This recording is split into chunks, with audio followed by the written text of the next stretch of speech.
Robert T Kiyosaki के द्वारा लिखित पुस्तक रिच डैड पुअर डैड की प्रस्तावना। इसकी बहुत जरूरत है। क्या स्कूल बच्चों को असली जिंदगी के लिए तैयार करता है? मेरे मम्मी डैडी कहते थे, मेहनत से पढ़ो और अच्छे नंबर लाओ, क्योंकि ऐसा करोगे तो एक अच्छी तनख्वाह वाली नौकरी मिलेगी। उनके जीवन का लक्ष्य यही था कि मेरी बड़ी बहन और मेरी कॉलेज की शिक्षा पूरी हो जाए। उनका मानना था कि अगर कॉलेज की शिक्षा पूरी हो गई तो हम जिंदगी में ज्यादा कामयाब हो सकेंगे। जब मैंने 1976 में अपना डिप्लोमा हासिल किया, मैं फ्लोरिडा स्टेट यूनिवर्सिटी में अकाउंटिंग में ऑनर्स के साथ ग्रेजुएट हुई और अपनी कक्षा में काफी ऊंचे स्थान पर रही। तो मेरे मम्मी डैडी का लक्ष्य पूरा हो गया। यह उनकी जिंदगी की सबसे बड़ी उपलब्धि थी। मास्टर प्लान के हिसाब से मुझे एक बिग 8 अकाउंटिंग फर्म में नौकरी भी मिल गई। अब मुझे उम्मीद थी एक लंबे करियर और कम उम्र में रिटायरमेंट की। मेरे पति माइकल भी इसी रास्ते पर चले थे। हम दोनों ही बहुत मेहनती परिवारों से आए थे जो बहुत अमीर नहीं थे। माइकल ने ऑनर्स के साथ ग्रेजुएशन किया था, एक बार नहीं बल्कि 2 बार। पहली बार इंजीनियर के रूप में और फिर लॉ स्कूल से। उन्हें जल्दी ही पेटेंट लॉ में विशेषज्ञता रखने वाली वाशिंगटन डीसी की एक मानी हुई लॉ फर्म में नौकरी मिल गई और इस तरह उनका भविष्य भी सुनहरा लग रहा था। उनके करियर का नक्शा साफ था और यह बात तय थी कि वे भी जल्दी रिटायर हो सकते थे। हालांकि हम दोनों ही अपने करियर में सफल रहे, परंतु हम जो सोचते थे हमारे साथ ठीक वैसा ही नहीं हुआ। हमने कई बार नौकरियां बदली, हालांकि हर बार नौकरी बदलने के कारण सही थे, परंतु हमारे लिए किसी ने भी पेंशन योजना में निवेश नहीं किया। हमारे रिटायरमेंट फंड हमारे खुद के लगाए पैसों से बढ़ रहे थे। हमारी शादी बहुत सफल रही और हमारे 3 बच्चे हैं। उनमें से 2 कॉलेज में हैं और तीसरा भी हाई स्कूल में गया ही है। हमने अपने बच्चों को सबसे अच्छी शिक्षा दिलाने में बहुत सा पैसा लगाया। 1996 में एक दिन मेरा बेटा स्कूल से घर लौटा। स्कूल से उसका मोह भंग हो गया था। वह पढ़ाई से ऊब चुका था। मैं उन विषयों को पढ़ने में इतना ज्यादा समय क्यों बर्बाद करूं जो असली जिंदगी में मेरे काम ही नहीं आएंगे। उसने विरोध किया। बिना सोचे विचारे ही मैंने जवाब दिया, क्योंकि अगर तुम्हारे अच्छे नंबर नहीं आए तो तुम कभी कॉलेज नहीं जा पाओगे। चाहे मैं कॉलेज जाऊं या ना जाऊं, उसने जवाब दिया, मैं अमीर बनकर दिखाऊंगा। अगर तुम कॉलेज से ग्रेजुएट नहीं होगे तो तुम्हें कोई अच्छी नौकरी नहीं मिलेगी। मैंने एक मां की तरह चिंतित और आशंकित होकर कहा, बिना अच्छी नौकरी के तुम किस तरह अमीर बनने के सपने देख सकते हो? मेरे बेटे ने मुस्कुराकर अपने सिर को बोरियत भरे अंदाज में हिलाया। हम यह चर्चा कई बार पहले भी कर चुके थे। उसने अपने सिर को झुकाया और अपनी आंखें घुमाने लगा। मेरी समझदारी भरी सलाह एक बार फिर उसके कानों के भीतर नहीं गई थी। हालांकि वह स्मार्ट और प्रबल इच्छा शक्ति वाला युवक था, परंतु वह नम्र और शालीन भी था। मम्मी, उसने बोलना शुरू किया और भाषण सुनने की बारी अब मेरी थी। समय के साथ चलिए, अपने चारों तरफ देखिए। सबसे अमीर लोग अपनी शिक्षा के कारण इतने अमीर नहीं बने हैं। माइकल जॉर्डन और मैडोना को देखिए। यहां तक कि बीच में ही हार्वर्ड छोड़ देने वाले बिल गेट्स ने माइक्रोसॉफ्ट कायम किया। आज वे अमेरिका के सबसे अमीर व्यक्ति हैं और अभी उनकी उम्र भी 30 से 40 के बीच में ही है। और उस बेसबॉल पिचर के बारे में तो आपने सुना ही होगा, जो हर साल $40 लाख कमाता है, जबकि उस पर दिमागी तौर पर कमजोर होने का लेबल लगा हुआ है। हम दोनों काफी समय तक चुप रहे। अब मुझे यह समझ में आने लगा था कि मैं अपने बच्चों को वही सलाह दे रही थी जो मेरे माता पिता ने मुझे दी थी। हमारे चारों तरफ की दुनिया बदल रही थी, परंतु हमारी सलाह नहीं बदली थी। अच्छी शिक्षा और अच्छे ग्रेड हासिल करना अब सफलता की गारंटी नहीं रह गए थे और हमारे बच्चों के अलावा यह बात किसी की समझ में नहीं आई थी। मम्मी, उसने कहा, मैं आपकी और डैडी की तरह कड़ी मेहनत नहीं करना चाहता। आपको काफी पैसा मिलता है और हम एक शानदार घर में रहते हैं जिसमें बहुत ही कीमती सामान है। अगर मैं आपकी सलाह मानूंगा तो मेरा हाल भी आपकी ही तरह होगा। मुझे भी ज्यादा मेहनत करनी पड़ेगी ताकि मैं और ज्यादा टैक्स भर सकूं व कर्ज में डूब जाऊं। वैसे भी आज की दुनिया में नौकरी की सुरक्षा तो बची नहीं है। मैं यह जानता हूं कि छोटे और सही आकार की फर्म कैसी होती है। मैं यह भी जानता हूं कि आज के दौर में कॉलेज के स्नातकों को कम तनख्वाह मिलती है, जबकि आपके जमाने में उन्हें ज्यादा तनख्वाह मिला करती थी। डॉक्टर को देखिए, वे अब उतना पैसा नहीं कमाते जितना पहले कभी कमाया करते थे। मैं जानता हूं कि मैं रिटायरमेंट के लिए सामाजिक सुरक्षा या कंपनी पेंशन पर भरोसा नहीं कर सकता। अपने सवालों के मुझे नए जवाब चाहिए। वह सही था, उसे नए जवाब चाहिए थे और मुझे भी। मेरे माता पिता की सलाह उन लोगों के लिए सही हो सकती थी जो 1945 के पहले पैदा हुए थे, पर यह उन लोगों के लिए विनाशकारी साबित हो सकती थी जिन्होंने तेजी से बदल रही दुनिया में जन्म लिया था। अब मैं अपने बच्चों से यह सीधी सी बात नहीं कह सकती थी, स्कूल जाओ, अच्छे ग्रेड हासिल करो और किसी सुरक्षित नौकरी की तलाश करो। मैं जानती थी कि मुझे अपने बच्चों की शिक्षा को सही दिशा देने के लिए नए तरीकों की खोज करनी होगी। एक मां और एक अकाउंटेंट होने के नाते मैं इस बात से परेशान थी कि स्कूल में बच्चों को धन संबंधी शिक्षा या वित्तीय शिक्षा नहीं दी जाती। हाई स्कूल खत्म होने से पहले ही आज के युवाओं के पास अपना क्रेडिट कार्ड होता है। यह बात अलग है कि उन्होंने कभी धन संबंधी पाठ्यक्रम में भाग नहीं लिया होता है और उन्हें यह भी नहीं पता होता कि इसे किस तरह निवेश किया जाता है। इस बात का ज्ञान तो दूर की बात है कि क्रेडिट कार्ड पर चक्रवृद्धि ब्याज की गणना किस तरह की जाती है। इसे आसान भाषा में कहें तो उन्हें धन संबंधी शिक्षा नहीं मिलती और यह ज्ञान भी नहीं होता कि पैसा किस तरह काम करता है। इस तरह वे उस दुनिया का सामना करने के लिए कभी तैयार नहीं हो पाते जो उनका इंतजार कर रही है। एक ऐसी दुनिया जिसमें बचत से ज्यादा महत्व खर्च को दिया जाता है। जब मेरा सबसे बड़ा बेटा कॉलेज की शुरुआती दिनों में अपने क्रेडिट कार्ड को लेकर कर्ज में डूब गया तो मुझे उसके क्रेडिट कार्ड को नष्ट करने में उसकी मदद करनी पड़ी। साथ ही मैं ऐसी तरकीब भी खोजने लगी जिससे मेरे बच्चों में पैसे की समझ आ सके। पिछले साल एक दिन मेरे पति ने मुझे अपने ऑफिस से फोन किया। मेरे सामने एक सज्जन बैठे हैं और मुझे लगता है कि तुम उनसे मिलना चाहोगी। उन्होंने कहा, उनका नाम रॉबर्ट कियोसाकी है। वे एक व्यवसायी और निवेशक हैं तथा वे एक शैक्षणिक उत्पाद का पेटेंट करवाना चाहते हैं। मुझे लगता है कि तुम इसी चीज की तलाश कर रही थी जिसकी मुझे तलाश थी। मेरे पति माइक रॉबर्ट कियोसाकी द्वारा बनाई जा रही नई शैक्षणिक उत्पाद कैश फ्लो से इतने प्रभावित थे कि उन्होंने इसके परीक्षण में हमें बुलवा लिया। यह एक शैक्षणिक खेल था, इसलिए मैंने स्थानीय विश्वविद्यालय में पढ़ रही अपनी 19 वर्षीय बेटी से भी पूछा कि क्या वह मेरे साथ चलेगी और वह तैयार हो गई। इस खेल में हम लगभग 15 लोग थे जो 3 समूह में विभाजित थे। माइक सही थे, मैं इसी तरह के शैक्षणिक उत्पाद की खोज कर रही थी। यह किसी रंगीन मोनोपोली बोर्ड की तरह लग रहा था जिसके बीच में एक बड़ा सा चूहा था, परंतु मोनोपोली से यह इस तरह अलग था कि इसमें 2 रास्ते थे, एक अंदर और दूसरा बाहर। खेल का लक्ष्य था अंदर वाले रास्ते से बाहर निकलना, जिसे रॉबर्ट चूहा दौड़ कहते थे, और बाहरी रास्ते पर पहुंचना या तेज रास्ते पर जाना। रॉबर्ट के मुताबिक तेज रास्ता हमें यह बताता है कि असली जिंदगी में अमीर लोग किस तरह पैसे का खेल खेलते हैं। रॉबर्ट ने हमें चूहा दौड़ के बारे में बताया। अगर आप किसी भी औसत रूप से शिक्षित, कड़ी मेहनत करने वाले आदमी की जिंदगी को देखें, उसमें आपको एक सा ही सफर दिखेगा। बच्चा पैदा होता है, स्कूल जाता है, माता पिता खुश हो जाते हैं क्योंकि बच्चे को स्कूल में अच्छे नंबर मिलते हैं और उसका दाखिला कॉलेज में हो जाता है। बच्चा स्नातक हो जाता है और फिर योजना के अनुसार काम करता है। वह किसी आसान, सुरक्षित नौकरी या करियर की तलाश करता है। बच्चे को ऐसा ही काम मिल जाता है। शायद वह डॉक्टर या वकील बन जाता है, या वह सेना में भर्ती हो जाता है, या फिर वह सरकारी नौकरी करने लगता है। बच्चा पैसे कमाता है, उसके पास थोक में क्रेडिट कार्ड आने लगते हैं, और अगर अब तक उसने खरीदारी करना शुरू नहीं किया है तो अब जमकर खरीदारी शुरू हो जाती है।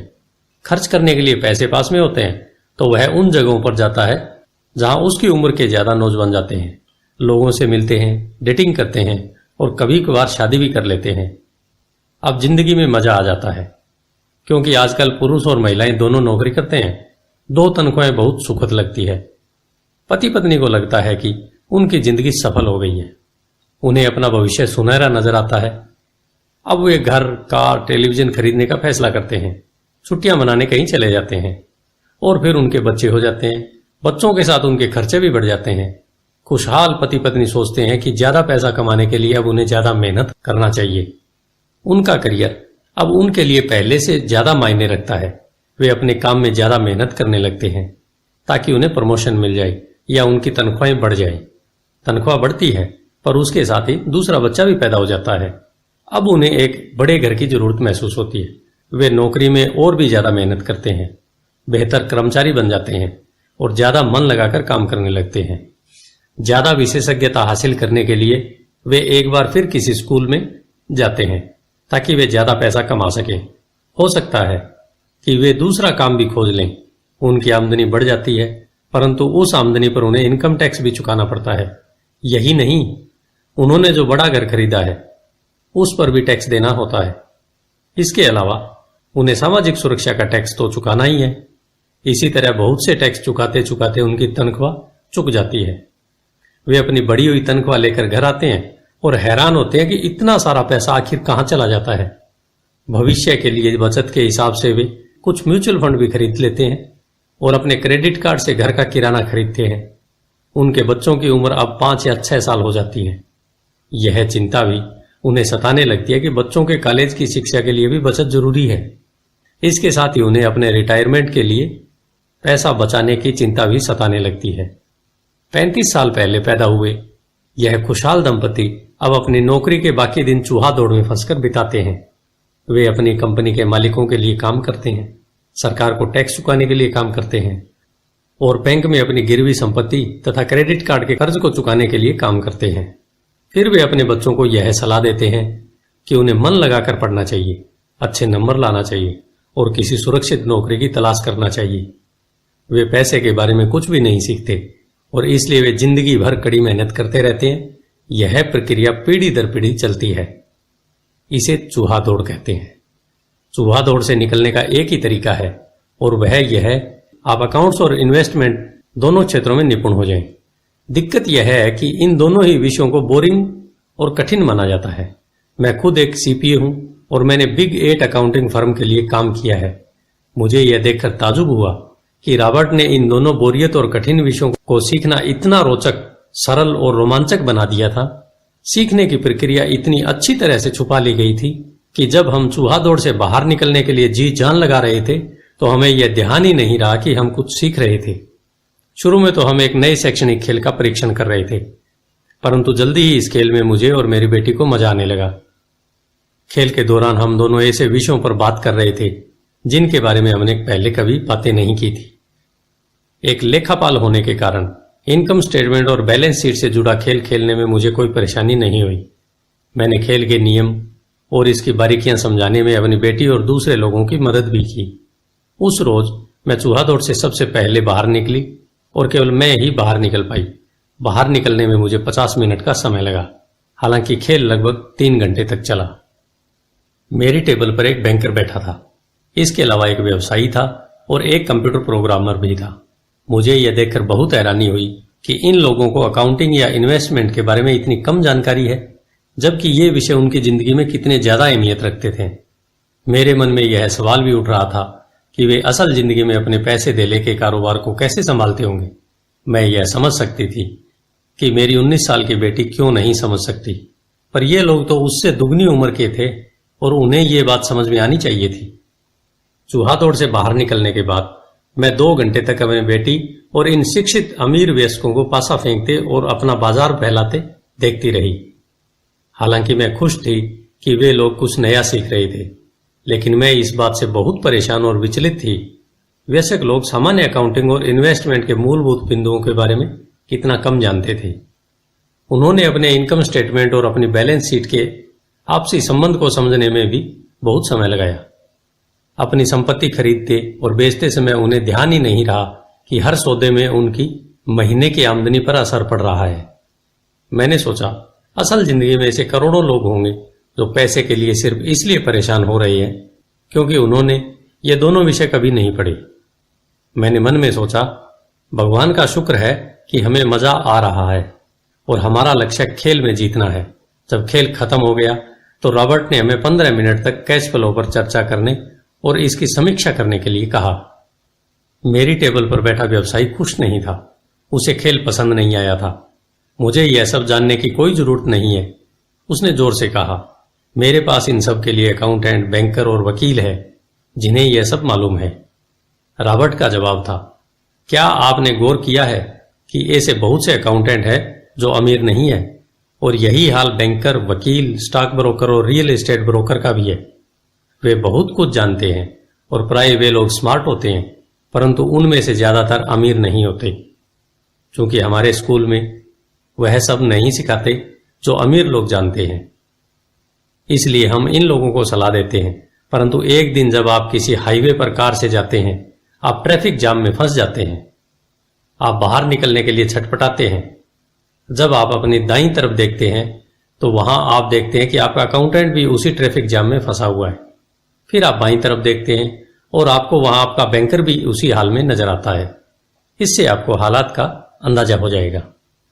कंप्यूटर प्रोग्रामर भी इस खेल से प्रभावित नहीं हुआ था। यह सीखने के लिए मैं सॉफ्टवेयर खरीद सकता हूं। बैंकर जरूर प्रभावित हुआ था। मैंने स्कूल में अकाउंटिंग सीखा था, परंतु मैं अब तक यह नहीं समझ पाया था कि इसे असल जिंदगी में किस तरह काम में लाया जाए। अब मैं समझ गया हूं, मुझे चूहा दौड़ से बाहर निकलने के लिए खुद को तैयार करने की जरूरत है। परंतु मेरी पुत्री के विचारों से मैं सबसे ज्यादा रोमांचित हुई। उन्होंने कहा, मुझे सीखने में बड़ा मजा आया। मैंने इस बारे में बहुत कुछ सीखा कि पैसा असली जिंदगी में किस तरह काम करता है और इसका निवेश किस तरह करना चाहिए। फिर उसने आगे कहा, अब मैं जानती हूं कि मैं अपने काम करने के लिए किस तरह का व्यवसाय चुनूं, और यह व्यवसाय चुनने का कारण नौकरी की सुरक्षा, उससे मिलने वाले फायदे या तनख्वाह नहीं होंगे। अगर मैं इस खेल में सिखाई जाने वाली बातें सीख जाती हूं तो मैं कुछ भी करने के लिए आजाद हूं, और वह सीखने के लिए आजाद हूं जो मैं दिल से सीखना चाहती हूं। अभी तक मुझे उस खेल को सीखना पड़ता था जिससे मुझे नौकरी पाने में मदद मिले। अब मैं यह खेल सीख जाती हूं तो मुझे नौकरी की सुरक्षा और सामाजिक सुरक्षा की ज्यादा चिंता नहीं होगी, जैसी कि मेरी बहुत सी सहेलियों को होती है। खेल खत्म होने के बाद मुझे रॉबर्ट से बात करने के लिए ज्यादा समय नहीं मिला। हमने उसकी योजना पर आगे बातें करने के लिए बाद में मिलने का फैसला किया। इतना तो मैं जानती थी कि इस खेल के बहाने रॉबर्ट यह चाहते थे कि लोगों में पैसे की बेहतर समझ विकसित हो जाए। यही कारण था कि मैं उनकी योजनाओं के बारे में ज्यादा जानने के लिए उत्सुक थी। मेरे पति और मैंने रॉबर्ट और उनकी पत्नी के साथ अगले हफ्ते डिनर मीटिंग रख ली। हालांकि यह हमारा पहला सामाजिक मेलजोल था, फिर भी मुझे ऐसा महसूस हो रहा था जैसे हम एक दूसरे को बरसों से जानते हों। हमने पाया कि हम में बहुत सी बातें एक जैसी है। हमने बहुत से विषयों पर बातें की, खेलों, नाटकों, रेस्तराओं और सामाजिक आर्थिक विषयों पर। हमने बदलती हुई दुनिया के बारे में बातें की। हमने इस मुद्दे पर बहुत समय तक विचार किया कि ज्यादातर अमेरिकी कैसे अपने रिटायरमेंट के लिए बहुत कम पैसा बचा पाते हैं या बिल्कुल नहीं बचा पाते। हमने सामाजिक सुरक्षा और मेडिकेयर की लगभग दिवालिया हालात पर भी चर्चा की। क्या हमारे बच्चों को 7.5 करोड़ वृद्ध लोगों के लिए रिटायरमेंट के लिए पैसा चुकाना होगा? हम हैरान थे कि लोग पेंशन योजना के भरोसे बैठकर कितना बड़ा खतरा मोल ले रहे हैं। रॉबर्ट की सबसे बड़ी चिंता यह थी कि अमीरों और गरीबों के बीच फासला लगातार बढ़ता जा रहा है। ऐसा न सिर्फ अमेरिका में हो रहा है बल्कि पूरी दुनिया में हो रहा है। रॉबर्ट स्व शिक्षित और स्वनिर्मित व्यवसायी थे। वे दुनिया भर में निवेश कर चुके थे और 47 वर्ष की उम्र में रिटायर होने में सफल हो गए थे। वे काम इसलिए कर रहे थे क्योंकि उन्हें भी वही चिंता थी जो मुझे अपने बच्चों को लेकर सता रही थी। वे जानते हैं कि दुनिया बदल चुकी है, परंतु इसके बावजूद शिक्षा पद्धतियां बिल्कुल नहीं बदली है। रॉबर्ट के अनुसार बच्चे सालों तक दकियानुसी शिक्षा पद्धति में अपना समय गुजारते हैं और ऐसे विषय पढ़ते हैं जो उनके जीवन में कभी भी कहीं भी काम नहीं आने वाले हैं, और वे ऐसी दुनिया के लिए तैयारी करते हैं जिसका अब नामो निशान भी नहीं बचा है। आज आप किसी भी बच्चे को जो सबसे खतरनाक सलाह दे सकते हैं वह यह है, स्कूल जाओ, अच्छे नंबर लाओ और सुरक्षित नौकरी ढूंढो। उन्होंने कहा, यह पुरानी सलाह है और यह खराब सलाह है। अगर आप यह देख सकते हैं कि एशिया, यूरोप, दक्षिण अमेरिका में क्या हो रहा है तो आप भी उतनी ही चिंतित होंगे जितनी कि मैं। रॉबर्ट के अनुसार यह बुरी सलाह है, क्योंकि अगर आप चाहते हैं कि आपके बच्चे का भविष्य आर्थिक रूप से सुरक्षित हो तो आप पुराने नियमों के सहारे नए खेल को नहीं खेल सकते। यह बहुत खतरनाक होगा। मैंने उनसे पूछा कि पुराने नियमों से उनका क्या मतलब है। मेरी तरह के लोग अलग तरह के नियमों से खेलते हैं और आपकी तरह के लोग पुराने नियमों की लीक पर ही चलते रहते हैं। उन्होंने कहा, क्या होता है जब कोई कॉरपोरेशन स्टाफ कम करने की घोषणा करता है, लोगों को नौकरी से निकाल दिया जाता है, परिवार तबाह हो जाते हैं, बेरोजगारी बढ़ जाती है। हाँ, परंतु कंपनी पर इसका क्या असर पड़ता है, खासकर जब वह कंपनी स्टॉक एक्सचेंज में दर्ज हो। जब स्टाफ कम करने की घोषणा होती है तो स्टॉक की कीमतें बढ़ जाती हैं। मैंने कहा, जब कंपनी तनख्वाह का खर्चा कम करती है तो बाजार इस बात को पसंद करता है, ऐसा चाहे स्टाफ कम करने के लिए किया जाए या फिर कंप्यूटर के माध्यम से किया जाए। उन्होंने कहा, आप ठीक कह रही हैं, और जब स्टॉक की कीमतें बढ़ती हैं तो मेरी तरफ से लोग, यानी जिनके पास उस कंपनी के शेयर होते हैं, वे ज्यादा अमीर हो जाते हैं। अलग तरह के नियमों से मेरा यही आशय है, कर्मचारी हारते हैं, मालिक और निवेशक जीतते हैं। रॉबर्ट कर्मचारी और मालिक के बीच के फर्क को समझा रहे थे। यह फर्क था अपनी किस्मत पर खुद अपना नियंत्रण होना या फिर आपकी किस्मत पर किसी दूसरे का नियंत्रण होना। परंतु ज्यादातर लोग यह नहीं समझ सकते कि ऐसा क्यों होता है। मैंने कहा, उन्हें लगता है कि यह ठीक नहीं है। उनका जवाब था, इसलिए तो बच्चों से यह कहना मूर्खता है, अच्छी शिक्षा प्राप्त करो। यह सोचना मूर्खता है कि स्कूलों में दी जा रही शिक्षा से बच्चे उस दुनिया का सामना करने के लिए तैयार हो जाएंगे जिसमें वे कॉलेज के बाद पहुंचने वाले हैं। हर बच्चे को ज्यादा शिक्षा की जरूरत है, एक अलग तरह की शिक्षा की, और उन्हें नए नियमों को जानने की भी जरूरत है, अलग तरह के नियमों को जानने की। धन के कुछ नियम होते हैं जिनसे अमीर लोग खेलते हैं, और धन के कुछ और नियम होते हैं जिनसे बाकी 95% लोग खेलते हैं। और ये 95% लोग उन नियमों को अपने घर और स्कूल में सीखते हैं। इसलिए आजकल किसी बच्चे से यह कहना खतरनाक है, मन लगाकर पढ़ो और अच्छी नौकरी खोजो। आज बच्चों को अलग तरह की शिक्षा की जरूरत है, और आज की शिक्षा नीति उन्हें कुछ मूलभूत बातें नहीं सिखा पा रही है। इस बात से कोई फर्क नहीं पड़ता कि क्लासरूम में कितने कंप्यूटर रखे हैं या स्कूल कितना पैसा खर्च कर रहे हैं। जब शिक्षा नीति में यह विषय ही नहीं है तो उसे किस तरह पढ़ाया जा सकता है। अब सवाल यह उठता है, किस तरह माता पिता अपने बच्चों को यह सिखा सकते हैं जो वे स्कूल में नहीं सीख पाते। आप अपने बच्चों को अकाउंटिंग किस तरह सिखाते हैं, क्या इससे वे बोर नहीं हो जाते। और आप उसे किस तरह निवेश करना सिखाएंगे जब एक पालक के रूप में आप खुद निवेश के खतरे से डरते हैं। अपने बच्चों को सुरक्षित जीवन के लिए तैयार करने के बजाय मैंने यह बेहतर समझा कि उन्हें रोमांचक जीवन के लिए तैयार किया जाए।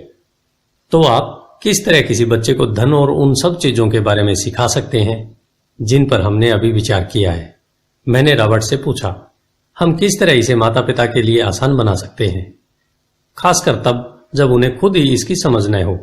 उन्होंने कहा, मैंने इस विषय पर एक पुस्तक लिखी है। वह पुस्तक कहाँ है? मेरे कंप्यूटर में। यह बरसों से वहीं बिखरी पड़ी है। मैं कभी कभार उसमें कुछ बातें जोड़ देता हूं, परंतु मैं आज तक उसे कभी इकट्ठा नहीं कर पाया। मैंने इस पुस्तक को तब लिखना शुरू किया था जब मेरी पहली किताब बेस्ट सेलर हो गई थी, परंतु मैं अभी तक अपनी नई किताब को पूरा नहीं कर पाया हूं। यह अभी भी खंडों में है, और यह पुस्तक निश्चित रूप से खंडों में ही थी। उन बेतरतीब खंडों को पढ़ने के बाद मैंने यह फैसला किया कि पुस्तक निश्चित रूप से बेहतरीन थी और समाज में इसकी बहुत जरूरत थी, खासकर ऐसे लोगों में जब दुनिया तेजी से बदल रही थी। हम दोनों तत्काल इस निर्णय पर पहुंचे कि मैं रॉबर्ट की पुस्तक में सह लेखक बन जाऊं। मैंने उनसे पूछा कि उनके विचार से किसी बच्चे को कितनी वित्तीय आय की जरूरत होती है। उन्होंने कहा कि यह बच्चे पर निर्भर करता है। अपने बचपन में उन्होंने यह जान लिया था कि वे अमीर बनना चाहते थे, और उन्हें एक ऐसे पिता स्वरूप व्यक्ति मिल गए जो अमीर थे और जो उनका मार्गदर्शन करने के इच्छुक भी थे। रॉबर्ट का कहना था कि शिक्षा ही सफलता की नींव है। जिस तरह स्कूल में सीखी गई बातें बहुत महत्वपूर्ण होती है, उसी तरह धन संबंधी समझ और बोलने की कला भी महत्वपूर्ण होती है। आगे की कहानी रॉबर्ट के 2 डैडियों के बारे में है, जिनमें से एक अमीर है और दूसरे गरीब, जिनके जरिए रॉबर्ट उन रहस्यों को बताएंगे जो उन्होंने अपने जीवन में सीखे हैं। दोनों डैडियों के बीच का अंतर एक खास बात उजागर करता है। इस पुस्तक को मैंने बढ़ाया है, जिसमें कुछ जोड़ा और घटाया है, और इसे व्यवस्थित करने के लिए काम किया है। जो अकाउंटेंट इस पुस्तक को पढ़े, उनसे मेरा यही कहना है कि वे अपने किताबी ज्ञान को एक तरफ रख दें और अपने दिमाग में रॉबर्ट के सिद्धांतों को घुस जाने दें, और अपने दिमाग में रॉबर्ट के सिद्धांतों को घुस जाने दें। हालांकि उनमें से कई सिद्धांत पहली नजर में गलत लगेंगे। अकाउंट्स के सिद्धांतों की बुनियादी बातों को चुनौती देते लगेंगे, परंतु यह याद रखें कि वे एक महत्वपूर्ण दृष्टि देते हैं कि किस तरह सच्चे निवेशक अपने निवेश के फैसलों का विश्लेषण करते हैं। जब हम अपने बच्चों को स्कूल जाने, मेहनत से पढ़ने और अच्छी नौकरी पाने की सलाह देते हैं, तो अक्सर हम ऐसा सांस्कृतिक आदतों के कारण करते हैं। ऐसा करना हमेशा सही चीज मानी गई है। जब मैं रॉबर्ट से मिली तो उनके विचारों ने शुरू में तो मुझे चौंका दिया। दो डैडियों के साथ पले बड़े रॉबर्ट के सामने दो अलग अलग लक्ष्य होते थे। उनके पढ़े लिखे डैडी उन्हें कॉरपोरेशन में नौकरी करने की सलाह देते थे और उनके अमीर डैडी उन्हें कॉरपोरेशन का मालिक बनने की सलाह देते थे। दोनों ही कामों में शिक्षा की जरूरत थी, परंतु पढ़ाई के विषय बिल्कुल अलग अलग थे। पढ़े लिखे डैडी रॉबर्ट को स्मार्ट बनने के लिए प्रोत्साहित करते थे। अमीर डैडी रॉबर्ट को यह जानने के लिए प्रोत्साहित करते थे कि किस तरह स्मार्ट लोगों की सेवाएं ली जाएं। दो डैडियों के होने से कई समस्याएं भी पैदा हुई। रॉबर्ट के असली डैडी हवाई राज्य के शिक्षा प्रमुख थे। जब रॉबर्ट 16 साल के हुए तो उन्हें इस बात की कोई खास चिंता नहीं सता रही थी। अगर तुम्हें अच्छे नंबर नहीं मिलते तो तुम्हें कोई अच्छी नौकरी नहीं मिलेगी। वे पहले से ही ये जानते थे कि उनके करियर का लक्ष्य था कॉरपोरेशन का मालिक बनना, न कि उसमें नौकरी करना। सच तो यह है कि अगर हाई स्कूल में समझदार और मेहनती परामर्शदाता नहीं मिला होता तो रॉबर्ट कभी कॉलेज नहीं गए होते। वे इस बात को मानते हैं। वे दौलत कमाने के लिए बेताब थे, परंतु वे आखिरकार मान ही गए कि कॉलेज की शिक्षा से भी उन्हें फायदा हो सकता है। दरअसल इस पुस्तक में दिए गए विचार शायद बहुत से माता पिताओं को क्रांतिकारी और अतिशयोक्तिपूर्ण लगेंगे। कई लोगों को तो अपने बच्चों को स्कूल में रखने में भी काफी मेहनत करनी पड़ती है, परंतु बदलते हुए समय को देखते हुए हमें नए और जोखिम भरे विचारों की तरफ ध्यान देने की जरूरत है। अपने बच्चों को कर्मचारी बनने की सलाह देने का मतलब यह है कि हम उन्हें जिंदगी भर अपनी खून पसीने की कमाई से इनकम टैक्स और भी न जाने कितने टैक्स चुकाने की सलाह देते हैं, और इसके बाद भी पेंशन की कोई गारंटी नहीं होती। और यह सच है कि आज के जमाने में टैक्स किसी व्यक्ति का सबसे बड़ा खर्च है। हकीकत में ज्यादातर परिवार तो जनवरी से आधी मई तक सिर्फ अपने टैक्स चुकाने के लिए ही सरकार की नौकरी करते हैं। आज नए विचारों की बहुत जरूरत है और यह पुस्तक हमें नए विचार देगी। रॉबर्ट का दावा है कि अमीर लोग अपने बच्चों को अलग तरह की शिक्षा देते हैं। वे अपने बच्चों को घर पर सिखाते हैं, डिनर टेबल पर सिखाते हैं। हो सकता है कि ये विचार वे न हों जिन पर आप अपने बच्चों से बात करते हो, परंतु उन पर नजर डालने के लिए धन्यवाद। और मैं आपको सलाह देती हूं कि आप खोज करते रहें। एक माँ और एक सीपीए होने के नाते मैं तो यही सोचती हूं कि अच्छे नंबर लाना और एक बढ़िया नौकरी पा लेना एक पुराना विचार है। हमें अपने बच्चों को नए तरह के विचार देने होंगे। हमें उन्हें अलग तरह की शिक्षा देनी होगी। शायद हम अपने बच्चों को यह सिखाएं कि अच्छे कर्मचारी होने के साथ साथ वे अपना खुद का निवेश कॉरपोरेशन भी खोल सकें। दोनों का यह तालमेल बढ़िया रहेगा। एक माँ होने के नाते मुझे उम्मीद है कि यह पुस्तक सभी अभिभावकों के लिए फायदेमंद होगी। रॉबर्ट लोगों को यह बताना चाहते हैं कि कोई भी व्यक्ति अगर ठान ले तो अमीर बन सकता है। अगर आप एक माली या गेटकीपर हैं या पूरी तरह बेरोजगार हैं, तो भी आप में खुद को अपने और अपने परिवार के लोगों को धन संबंधी बातें सिखाने की काबिलियत है। यह याद रखें कि धन संबंधी बुद्धि वह दिमागी तरीका है जिससे हम अपनी धन संबंधी समस्याओं को सुलझाते हैं। आज हम ऐसे विश्वव्यापी तकनीकी परिवर्तनों का सामना कर रहे हैं जिनका सामना हमने आज से पहले कभी नहीं किया। किसी के पास भी जादू की पुड़िया नहीं है, परंतु एक बात तो तय है, ऐसे परिवर्तन हमारे सामने आने वाले हैं जो हमारे यथार्थ से परे हैं। कौन जाने भविष्य हमारे लिए क्या लाता है, पर जो भी हो हमारे पास दो मूलभूत विकल्प मौजूद है। या तो हम सुरक्षा की राह पर चलें या फिर हम स्मार्ट बनकर खुद को धन संबंधी क्षेत्रों में शिक्षित करें और अपने बच्चों की धन संबंधी प्रतिभा को भी जागृत करें। शेरान लेक्टर। धन्यवाद। आइए चलते हैं अध्याय 1 की तरफ। Rich dad poor dad, Robert Kiyosaki के अनुसार।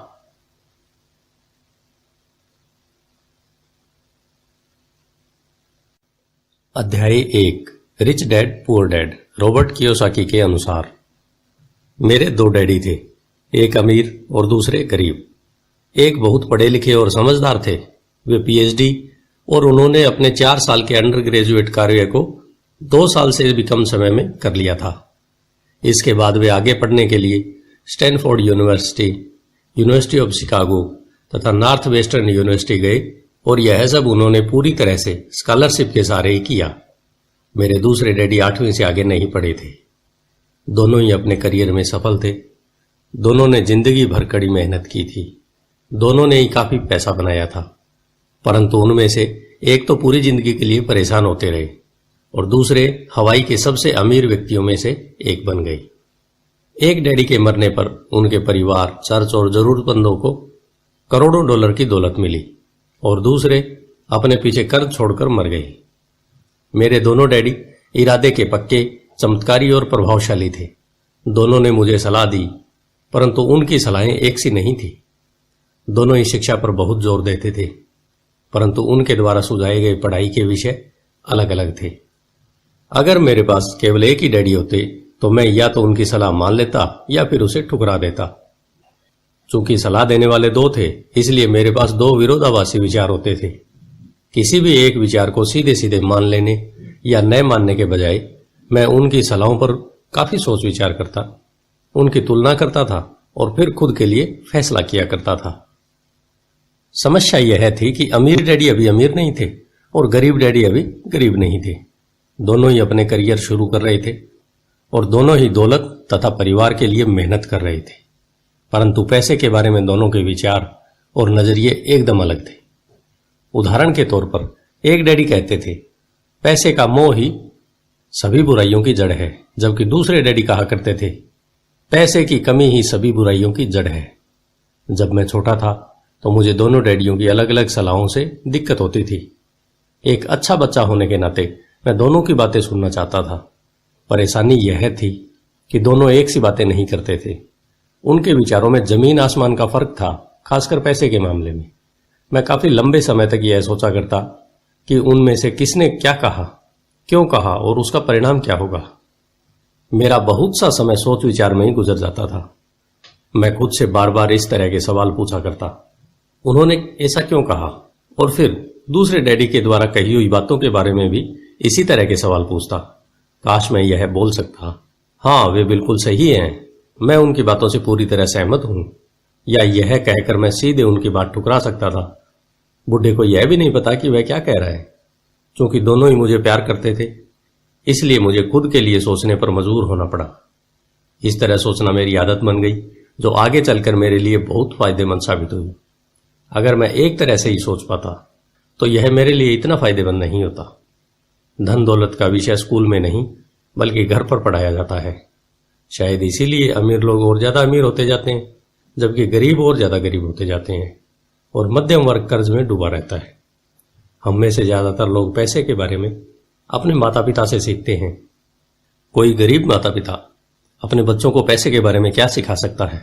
वह सिर्फ इतना ही कह सकता है, स्कूल जाओ और मेहनत से पढ़ो। हो सकता है वह बच्चा अच्छे नंबर से कॉलेज की पढ़ाई पूरी कर ले, फिर भी पैसे के मामले में उसकी मानसिकता और उसके सोचने का ढंग एक गरीब आदमी जैसा ही बना रहेगा।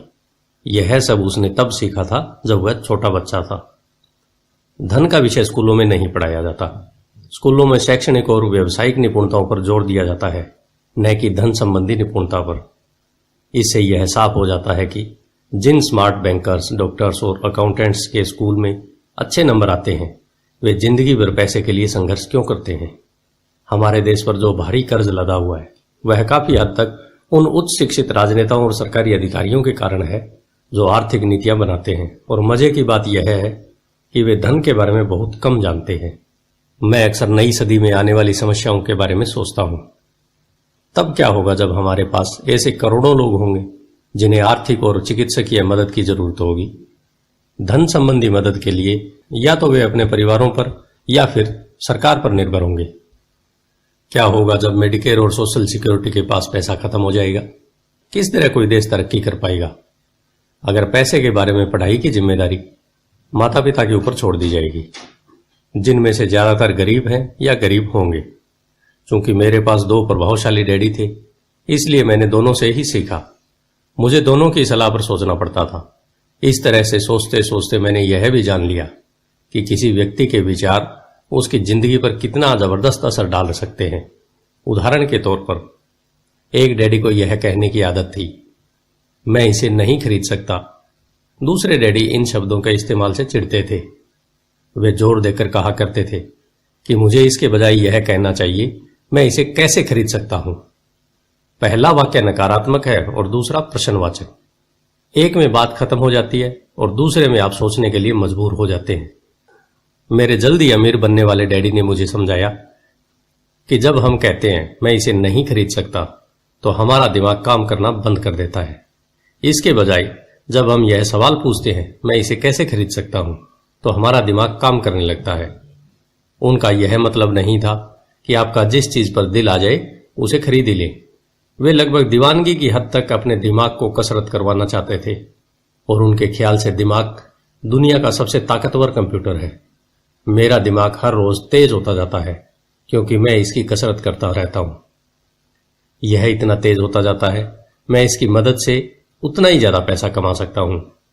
उनका मानना था कि मैं इसे नहीं खरीद सकता कहना दिमाग की आलस्य की पहचान है। हालांकि दोनों ही डैडी अपने काम में कड़ी मेहनत करते थे, परंतु मैंने देखा कि पैसे के मामले में एक डैडी की आदत यह थी कि वे अपने दिमाग को सुला देते थे और दूसरे डैडी अपने दिमाग को लगातार कसरत करवाते रहते थे। इसका दीर्घकालीन नतीजा यह निकला कि एक डैडी आर्थिक रूप से बहुत अमीर होते चले गए, जबकि दूसरे डैडी लगातार कमजोर होते चले गए।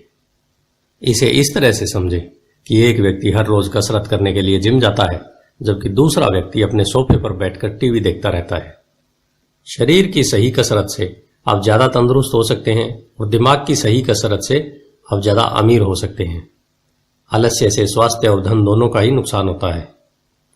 मेरे दोनों डैडियों की विचारधारा में जमीन आसमान का फासला था। एक डैडी की सोच थी कि अमीरों को ज्यादा टैक्स देना चाहिए ताकि बेचारे गरीबों को ज्यादा फायदा मिल सके, जबकि दूसरी डैडी सोचते थे टैक्स उन लोगों को सजा देता है जो उत्पादन करते हैं और उन लोगों को इनाम देता है जो उत्पादन नहीं करते। एक डैडी सिखाते थे मेहनत से पढ़ो ताकि तुम्हें किसी अच्छी कंपनी में नौकरी मिल जाए, जबकि दूसरे डैडी की सीख यह थी मेहनत से पढ़ो ताकि तुम्हें किसी अच्छी कंपनी को खरीदने का मौका मिल जाए। एक डैडी कहते थे मैं इसलिए अमीर नहीं हूं क्योंकि मुझे बाल बच्चों को पालना पड़ता है। दूसरे डैडी कहते थे मुझे इसलिए अमीर बनना है क्योंकि मुझे बाल बच्चों को पालना है। एक डैडी डिनर की टेबल पर पैसे और बिजनेस के बारे में बात करते थे, परंतु दूसरे डैडी भोजन करते समय पैसे की बातें करने के लिए मना करते थे। एक का कहना था जहां पैसे का सवाल हो सुरक्षित कदम उठाओ, खतरा मत उठाओ। दूसरे का कहना था खतरों का सामना करना सीखो। एक का मानना था हमारा घर ही हमारा सबसे बड़ा निवेश और हमारी सबसे बड़ी संपत्ति है, जबकि दूसरे का मानना था मेरा घर मेरा दायित्व है और अगर आपका घर आपकी नजर में सबसे बड़ा निवेश है तो आप कष्ट में हैं। दोनों ही डैडी अपने बिल समय पर चुकाते थे, परंतु उनमें से एक सबसे पहले अपने बिल चुकाता था जबकि दूसरा सबसे आखिरी में। एक डैडी का यह मानना था कि कंपनी या सरकार को आपका ध्यान रखना चाहिए और आपकी जरूरतों को पूरा करना चाहिए। वे हमेशा तनख्वाह में बढ़ोतरी, रिटायरमेंट योजनाओं, मेडिकल लाभों, बीमारी की छुट्टी, छुट्टियों के दिन और बाकी सुविधाओं के लिए चिंतित रहते थे। वे अपने दो चाचाओं से बहुत प्रभावित थे जो सेना में चले गए थे और 20 साल के सक्रिय जीवन के बाद उन्होंने अपने रिटायरमेंट और जीवन भर के लिए आराम का इंतजाम कर लिया था। वे मेडिकल लाभ के विचार को पसंद करते थे और सेना द्वारा अपने रिटायर्ड कर्मचारियों को दी जा रही सुविधाओं की भी तारीफ करते थे। उन्हें विश्वविद्यालय का टेन्योर सिस्टम भी काफी पसंद था। कई बार नौकरी से आजीवन मिल रही सुरक्षा और नौकरी के लाभ नौकरी से ज्यादा महत्वपूर्ण हो जाते हैं। वे अक्सर यह कहते थे मैंने सरकार के लिए बहुत मेहनत से काम किया है, इसलिए बदले में मुझे ये लाभ मिलने चाहिए। दूसरे डैडी पूरी तरह से आर्थिक स्वावलंबन में विश्वास करते थे। वे सुविधा भोगी मानसिकता के विरोधी थे। वे यह मानते थे कि इस तरह की मानसिकता लोगों को कमजोर और आर्थिक रूप से जरूरतमंद बनाती है। उनका दृढ़ विश्वास था कि आदमी को आर्थिक रूप से सक्षम होना चाहिए। एक डैडी कुछ डॉलर बचाने के लिए परेशान रहते, दूसरे डैडी एक के बाद एक निवेश करते रहते। एक डैडी ने मुझे बताया कि अच्छी नौकरी तलाशने के लिए अच्छा बायोडाटा कैसे लिखा जाए। दूसरे ने मुझे यह सिखाया कि कैसे मजबूत व्यावसायिक और वित्तीय योजनाएं लिखी जाएं जिससे मैं नौकरियां दे सकूं। दो प्रभावशाली डैडियों के साथ रहने के कारण मुझे यह विश्लेषण करने का मौका मिला कि उनके विचारों का उनके जीवन पर कितना असर हो रहा है। मैंने पाया कि दरअसल लोग अपने विचारों से ही अपने जीवन को दिशा देते हैं। उदाहरण के तौर पर मेरे गरीब डैडी हमेशा कहा करते थे, मैं कभी अमीर नहीं बन पाऊंगा, और उनकी यह भविष्यवाणी सही साबित हुई। दूसरी तरफ मेरे अमीर डैडी हमेशा खुद को अमीर समझते थे। वे इस तरह की बातें करते थे, मैं अमीर हूं और अमीर लोग ऐसा नहीं करते। एक बड़े आर्थिक झटके के बाद जब वे दिवालियापन के कगार पर थे, तब भी वे खुद को अमीर आदमी ही कहते थे। वे अपने समर्थन में यह कहते थे, गरीब होने और पैसा न होने में फर्क होता है। पैसा पास में न होना अस्थायी होता है, जबकि गरीब स्थायी होता है। मेरे गरीब डैडी यह भी कहते थे, मेरी पैसे में कोई रुचि नहीं है या पैसा महत्वपूर्ण नहीं है। मेरे अमीर डैडी हमेशा कहते थे, पैसों में बहुत ताकत है। हो सकता है आपके विचारों की ताकत को कभी भी ना मापा जा सके या फिर उन्हें पूरी तरह से समझाने जा सके। फिर भी बचपन में ही मैं यह समझ गया था कि हमें विचारों पर ध्यान देना चाहिए और अपनी अभिव्यक्ति पर भी। मैंने देखा कि मेरे गरीब डैडी इसलिए गरीब नहीं थे क्योंकि वे कम कमाते थे, बल्कि इसलिए गरीब थे क्योंकि उनके विचार और काम गरीबों की तरह थे। दो डैडी होने के कारण बचपन से ही मैं इस बारे में बहुत सावधान हो चला था कि मैं किस तरह की विचारधारा को अपनाऊं, मैं किसकी बात मानूं, अपने अमीर डैडी की या अपने गरीब डैडी की। हालांकि दोनों ही शिक्षा और ज्ञान को महत्वपूर्ण मानते थे, परंतु क्या सीखा जाए, इस बारे में दोनों की राय अलग अलग थी। एक चाहते थे कि मैं पढ़ाई में कड़ी मेहनत करूं, डिग्री लूं और पैसे कमाने के लिए अच्छी सी नौकरी ढूंढ लूं। वे चाहते थे कि मैं एक पेशेवर अधिकारी, वकील या अकाउंटेंट बन जाऊं या MBA कर लूं। दूसरे डैडी मुझे प्रोत्साहित करते थे कि मैं अमीर बनने का रहस्य सीख लूं, यह समझ लूं कि पैसा किस तरह काम करता है और यह जान लूं इससे अपने लिए कैसे काम लिया जाता है। मैं पैसे के लिए काम नहीं करता। इन शब्दों को वे बार बार दोहराया करते, पैसा मेरे लिए काम करता है। 9 साल की उम्र में मैंने यह फैसला किया कि पैसे के बारे में मैं अपने अमीर डैडी से सीखूंगा। यह फैसला करने का मतलब था अपने गरीब डैडी की बातों पर ध्यान न देना। हालांकि उनके पास कॉलेज की बहुत सी डिग्रियां थी जो मेरे अमीर डैडी के पास नहीं थी। रॉबर्ट फ्रॉस्ट का सबक। रॉबर्ट फ्रॉस्ट मेरे पसंदीदा कवि हैं। हालांकि मुझे उनकी बहुत सी कविताएं पसंद है, परंतु द रोड नॉट टेकन मुझे सबसे ज्यादा पसंद है। मैं इसकी शिक्षा का इस्तेमाल हर रोज करता हूं। द रोड नॉट टेकन, वह राह जिसे चुना नहीं गया।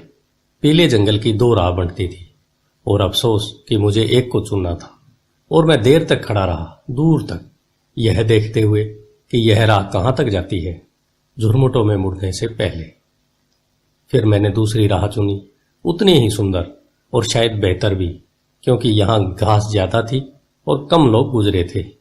हालांकि लोगों के गुजरने से यहां भी उतना ही नुकसान हुआ था, और दोनों ही उस सुबह बराबर थी। पत्तियों पर काले कदम नहीं थे, और मैंने पहली को अगले दिन के लिए रखा। पर यह जानते हुए कि किस तरह रास्ते निकलते हैं, मुझे शक था कि मैं कभी लौटूंगा। मैं आह भरकर यह कहूंगा, आज से सदियों बाद शायद एक जंगल में 2 राहें बढ़ती थी। मैंने कम चली हुई राह को चुना और इसी बात से सारा फर्क पड़ा। बहुत समय गुजर चुका है, पर मैं अब भी रॉबर्ट फ्रॉस्ट की कविता पर चिंतन करता रहता हूं।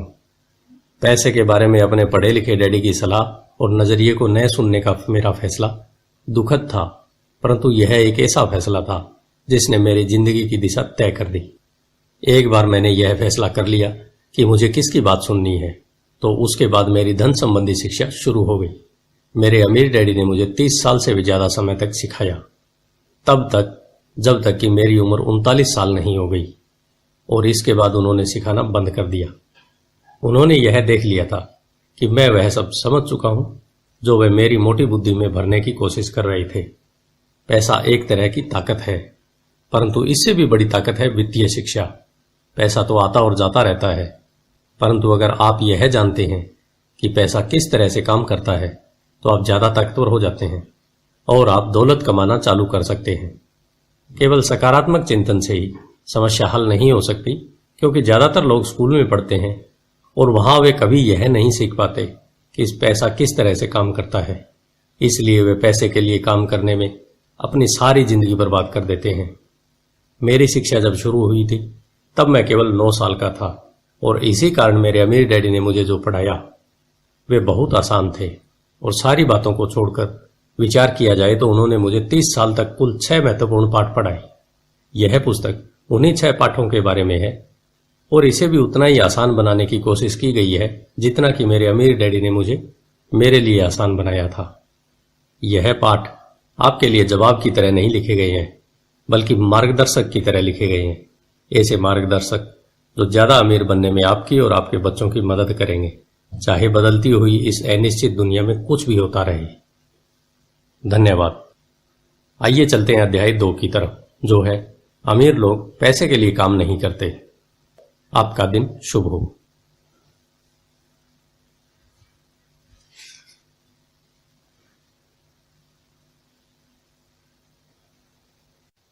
रिच डैड पुअर डैड, अध्याय 2। अमीर लोग पैसे के लिए काम नहीं करते। डैडी, क्या आप मुझे बता सकते हैं कि अमीर कैसे बना जाए? यह सुनते ही मेरे डैडी ने अपना शाम का अखबार नीचे रख दिया। बेटे, क्या तुम अमीर बनना चाहते हो? क्योंकि आज जिमी की मम्मी अपनी नई कैडिलैक कार में आई और वे लोग पिकनिक पर अपने समुद्र तट वाले घर पर जा रहे थे। जिमी अपने साथ अपने 3 दोस्तों को ले गया, परंतु माइक और मुझे नहीं ले गया। उसने हमसे यह कहा कि वह हमें इसलिए नहीं ले जाएगा क्योंकि हम लोग गरीब बच्चे थे। उसने ऐसा कहा? डैडी ने आत्मविश्वास से पूछा। हाँ बिल्कुल, मैंने दर्द भरी आवाज में कहा। डैडी ने अपना सिर हिलाया, नाक तक अपने चश्मे को चढ़ाया और फिर अखबार पढ़ने लगे। मैं उनके जवाब का इंतजार करता रहा। यह 1956 की बात है। तब मैं 9 साल का था। किस्मत की बात थी कि मैं उसी पब्लिक स्कूल में जाता था जिसमें अमीर लोगों के बच्चे पढ़ते थे। हम शुगर प्लांटेशन के कस्बे में रहते थे। प्लांटेशन के मैनेजर और कस्बे के बाकी लोग जैसे डॉक्टर, बिजनेसमैन और बैंकर अपने बच्चों को पहली कक्षा से 6ठी कक्षा तक इसी स्कूल में भेजते थे। 6ठी कक्षा के बाद बच्चों को प्राइवेट स्कूल में भेजा जाता था। अगर मेरा परिवार सड़क के दूसरी छोर पर रहा होता तो मुझे अलग तरह के स्कूल में भेजा जाता जहां मेरे जैसे परिवारों के बच्चे पढ़ते थे। 6ठी कक्षा के बाद इन बच्चों की तरह मैंने भी पब्लिक इंटरमीडिएट और हाई स्कूल किया होता, क्योंकि उनकी ही तरह मेरे लिए भी प्राइवेट स्कूल में जाना संभव नहीं था। मेरे डैडी ने आखिर अखबार को नीचे रख दिया। मुझे पता था वे क्या सोच रहे थे। उन्होंने धीमे से शुरू किया। अगर तुम अमीर बनना चाहते हो तो तुम्हें पैसा बनाना सीखना चाहिए। मैंने पूछा, मैं पैसे बनाना किस तरह सीख सकता हूं? अपने दिमाग के इस्तेमाल से, उन्होंने मुस्कुराते हुए कहा। इसका असली मतलब यह था, बस मैं तुम्हें इतना ही बता सकता हूं, या मैं इसका जवाब नहीं जानता, इसलिए मुझे तंग मत करो। अगली सुबह मैंने अपने सबसे अच्छे दोस्त माइक को अपने डैडी की बातें बताई। जहां तक मुझे याद है, उस स्कूल में मैं और माइक ही 2 गरीब बच्चे थे। माइक भी मेरी तरह था, क्योंकि वह भी किस्मत की वजह से इस स्कूल में था। ऐसा लगता था जैसे किसी ने कस्बे के स्कूलों की सरहदें तय कर दी थी और इसी कारण हम लोग अमीर बच्चों के स्कूलों में पढ़ रहे थे। सच कहा जाए तो हम लोग गरीब नहीं थे, परंतु ऐसा हमें लगता था, क्योंकि बाकी सभी बच्चों के पास नए बेसबॉल ग्लव्स, नई साइकिलें और हर चीज नई होती थी। मम्मी और डैडी हमें भी सभी जरूरतों की चीजें दिलवाते थे, जैसे खाना, घर, कपड़े, परंतु इससे ज्यादा कुछ नहीं। मेरे डैडी कहा करते थे, अगर तुम्हें कोई चीज चाहिए तो उसके लिए काम करो। हमें बहुत सी चीजें चाहिए थी, परंतु 9 साल के बच्चे के करने के लिए ज्यादा काम मौजूद नहीं थे। माइक ने पूछा, तो पैसा बनाने के लिए हमें क्या करना चाहिए? मैं नहीं जानता, मैंने कहा, परंतु क्या तुम इस काम में मेरे पार्टनर बनना चाहोगे? वह राजी हो गया और उस शनिवार की सुबह माइक मेरा पहला बिजनेस पार्टनर बन गया। हम दोनों पूरी सुबह यही सोचते रहे कि पैसा किस तरह कमाया जाए। कभी कभार हम उन बेफिक्र बच्चों के बारे में बातें करते जो जिमी के समुद्र तट वाले घर पर मजे कर रहे होंगे। इससे थोड़ी चोट पहुंचती थी, परंतु यह चोट अच्छी थी, क्योंकि इसने हमें यह सोचने के लिए प्रेरित किया कि पैसा कैसे कमाया जाए। आखिरकार उस दोपहर को हमारे दिमाग में बिजली कौंध गई। यह एक ऐसा विचार था जो माइक ने किसी विज्ञान की किताब में पढ़ा था। रोमांचित होकर हमने हाथ मिलाई और पार्टनरशिप के पास अब एक बिजनेस था।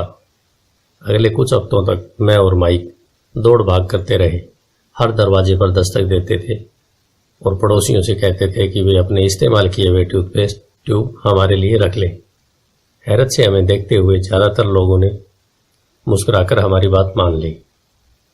कुछ ने हमसे पूछा कि टूथपेस्ट ट्यूब हमें क्यों चाहिए। इसके जवाब में हमने कहा, हम आपको यह नहीं बता सकते, यह एक बिजनेस सीक्रेट है। सप्ताह गुजरते गए और मेरी माँ बहुत दुखी हो गई।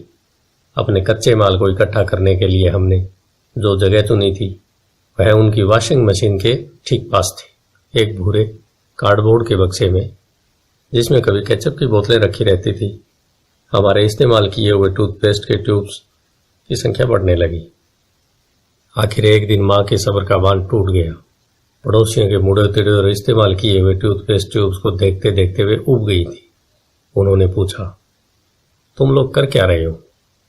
और मैं यह नहीं सुनना चाहती कि यह एक बिजनेस सीक्रेट है।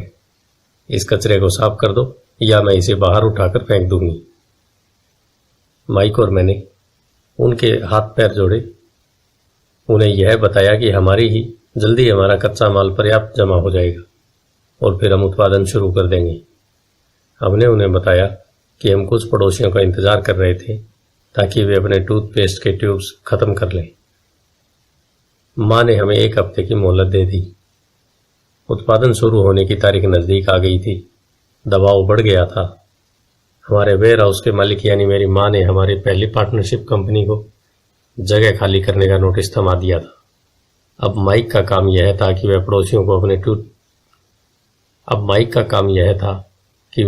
पड़ोसियों को अपने टूथपेस्ट जल्दी खत्म करने के लिए कहे और साथ में यह भी जोड़ दे, दांत के डॉक्टरों का कहना है कि दिन में कई बार ब्रश करना चाहिए।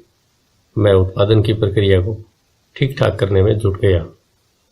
एक दिन मेरे डैडी अपने एक दोस्त के साथ कार में बैठकर पोर्च में आई और उनके आश्चर्य का ठिकाना नहीं रहा जब उन्होंने वहां 9 साल के 2 बच्चों को उत्पादन की प्रक्रिया में पूरी गति से जुटे देखा।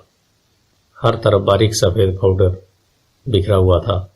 एक लंबी मेज पर स्कूल से लाए गए दूध के छोटे कार्टन थे और हमारे परिवार की हिवाची ग्रिल लाल दहकते कोयलों के साथ अधिकतम गर्मी पर चल रही थी। डैडी सावधानी से चलकर हमारे करीब आए। क्योंकि हमारी उत्पादन की प्रक्रिया ने पोर्च पर कब्जा कर लिया था, इसलिए उन्हें कार बाहर ही खड़ी करनी पड़ी। जब वे और उनके दोस्त पास आए तो उन्होंने कोयलों के ऊपर रखा एक स्टील का बर्तन देखा जिसमें टूथपेस्ट के ट्यूब पिघल रहे थे। उन दिनों टूथपेस्ट प्लास्टिक के ट्यूब्स में नहीं आते थे। ट्यूब शीशे के बने होते थे। एक बार पेंट जल जाए तब हम ट्यूब्स को स्टील के बर्तन में डाल देते थे ताकि वे पिघलकर द्रव्य के रूप में आ सके। इस पिघले हुए शीशे को हम छोटे छेद वाले दूध के कार्टनों में डाल रहे थे। दूध के इन कार्टनरों में प्लास्टिक का पेरिस भरा था। हर तरफ फैला सफेद पाउडर प्लास्टिक ही था जिसमें हमने पानी मिलाया था। जल्दबाजी में मैंने उसके बैग को गिरा दिया था और पूरी जमीन ऐसे लग रही थी जैसे वहां अभी अभी बर्फ का तूफान आया हो। दूध के कार्टन भारी बक्से थे जिनके भीतर प्लास्टर ऑफ पेरिस के सांचे थे। मेरे डैडी और उनके दोस्त हमें देखते रहे और हम पिघले हुए शीशे के प्लास्टर ऑफ पेरिस के क्यूब के ऊपर से छोटे छेद में डालते रहे। संभल कर, मेरे डैडी ने कहा। मैंने बिना सिर ऊपर उठाई हामी भर दी। आखिरकार जब शीशे को डालने का काम खत्म हो गया तो मैंने स्टील के बर्तन को नीचे रख दिया और फिर अपने डैडी की तरफ देखकर मुस्कुराया। उन्होंने हल्की मुस्कान के साथ पूछा, तुम लोग क्या कर रहे हो? हम वही कर रहे हैं जो आपने बताया था। हम अमीर बनने जा रहे हैं, मैंने कहा। हाँ, माइक ने सिर को हिलाते हुए और मुस्कुराते हुए कहा। हम दोनों पार्टनर हैं।